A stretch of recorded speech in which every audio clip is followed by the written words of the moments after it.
अनि कस्तो कम्युनिस्ट पार्टीको सदस्य तपाईँ कम्युनिस्ट पार्टीमा बा भन्ने त मैले नेपालमा मात्रै सुने हो मैले विश्वका धेरै कम्युनिस्ट पार्टीहरू पढाएको छु धेरै कम्युनिस्टहरूको इतिहास पढाएको छु होइन अझ पढ्न कति धेरै बाँकी होला तर नेपालमा मात्रै तपाईँको चाहिँ तपाईँले समर्थन गरेको पार्टीमा मात्रै बा हुन्छन् अरू पार्टीहरूमा त कमरेड हुन्छन् होइन तपाईँ अहिले पनि चाइनामा जानुभयो भने उनीहरूले मिस्टर प्रेसिडेन्ट भन्छन् होइन चेयरम्यान माओ भन्छन्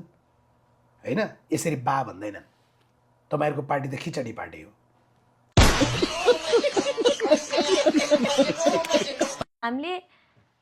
बा भन्नुको रिजन चाहिँ के हो भन्दाखेरि केपी ओलीले चाहिँ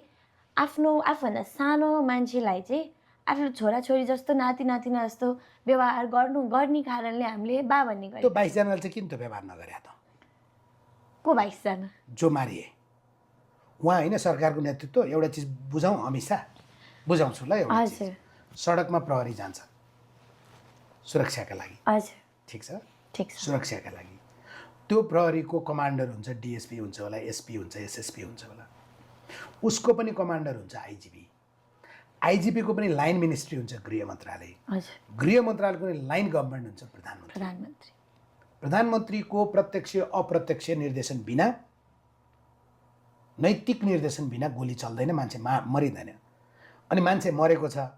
तपाईँ जसलाई छुटाउनका लागि सडकमा नारा लाउन जानुभयो नि उहाँले के भन्नुभयो थाहा छ केटाकेटीहरूलाई खुसी बनाइदिनलाई म एकछिन लुक्दिएँ